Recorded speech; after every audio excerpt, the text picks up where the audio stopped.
اردو اڈا کے شائقین کی خدمت میں فیاض فاروقی کا آداب، سلام، نمسکار اور ست سری اکال قبول فرمائیں۔ پچھلے دنوں ہم نے ایک کوشش کی تھی اردو کے حوالے سے کہ اردو اسی سرزمین کی پیداوار ہے، یہ اسی دیس کی بیٹی ہے، یہیں سے اس نے جنم لیا ہے اور اس کی لطافت یہاں کی سرزمین کی مٹی کی خوشبو دیتی ہے۔ میں اس بات کو بارہا سن چکا ہوں بہت تمام لوگوں سے کہ اردو اسی زمین کی پیداوار ہے، لیکن کوئی اس کے لیے کوئی سائنٹیفک پروف پیش نہیں کرتا۔ میں آج آپ کے سامنے اس سائنٹیفک پروف کو پیش کروں گا جس سے آپ کو احساس ہوگا کہ اردو نے اس سرزمین پہ آنے کے بعد کس طرح سے اڈیپٹیبلٹی کی، کس طریقے سے پرشین اور عربک زبان سے اپنے آپ کو الگ کیا اور یہاں کی مٹی کی خوشبو اپنے آپ میں سما لی۔ میں آپ کو اس کے الفابیٹس دکھاؤں گا۔ تو پہلا سیگمنٹ تو ہم اس کے اوپر بات کریں گے اور دوسرا سیگمنٹ آپ کے لیے ایک سرپرائز ہے۔ میں ایک شعر پیش کروں گا آپ کے سامنے اور آپ سے توقع کروں گا کہ آپ اس کے اوپر کمنٹ کریں۔ تو پہلی بات تو یہ کہ لوگ یہ کہتے ہیں کہ لوگوں میں آج کل اٹینشن ڈیفیسٹ کی بیماری ہو گئی ہے، لوگ 1 منٹ سے زیادہ کسی ویڈیو پہ ٹھہرتے نہیں۔ مجھے یقین ہے کہ اردو اڈا کے تمام شائقین اس بیماری سے بالکل الگ ہیں اور وہ ضرور پوری توجہ کے ساتھ اور پوری انہماک کے ساتھ اس کو دیکھیں گے۔ میں نے اپنے دوسرے ایپیسوڈ میں ایک شعر آپ کی نظر کیا تھا اور وہ محبت کا شعر تھا کہ ایک شجر ایسا محبت کا لگایا جائے، ایک شجر ایسا محبت کا لگایا جائے جس کا ہمسائے کے آنگن میں بھی سایا جائے۔ کیا خوبصورت بہترین شعر ہے، اور میں نے درخواست کی تھی اپنے تمام سامعین سے، شائقین سے اور ناظرین سے کہ وہ اس کے اوپر کمنٹ کر کے بتائیں، کیونکہ مجھے اس شعر کے خالق کا پتہ نہیں تھا۔ تو میں بے حد شکر گزار ہوں اپنے ان تمام ساتھیوں کا جنہوں نے میری نالج میں اضافہ کیا۔ میں رحمان اختر صاحب کا، عالم غازی پوری صاحب کا اور اشمیتا کا تہہ دل سے شکر گزار ہوں کہ انہوں نے اس شعر کے خالق کا نام میرے سامنے پیش کیا، اور میں نے ریختہ کی ویب سائٹ پر جا کر اس شعر کے خالق کی پوری غزل پڑھی، اور اس شعر کے خالق کا نام ہے ظفر زیدی۔ ظفر زیدی صاحب کا کلام بے انتہا مقبول و معروف، اور آپ ضرور ان کو سرچ کیجئے گا اور ان کو پڑھیے گا، اور مجھے امید ہے کہ انہوں نے محبت کا جو یہ شعر پڑھا ہے اس کے صدقے میں اللہ ان کو اپنے جوار رحمت میں جگہ دے اور وہ ان کی آتما کو شانتی ملے، کیونکہ جو لوگ محبت کی بات کرتے ہیں وہ ہمیشہ زندہ رہتے ہیں۔ آج میں آپ کے سامنے اردو الفابیٹ اور پرشین الفابیٹ کا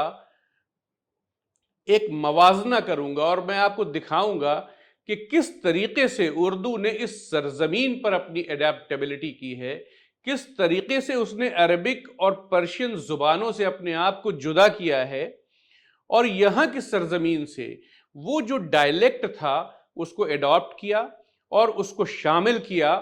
بہت سارے لفظ، جیسے ہم اکثر و بیشتر یہ ذکر کرتے ہیں کہ زا کی آواز، زے کی آواز ہندی الفابیٹ میں ورنمالا میں نہیں ہے، تو ایسے بہت سارے حروف ایسے بھی ہیں، جو ایسے بہت سارے اکشر ہیں جو ہندی کے اندر یوز ہوتے ہیں پر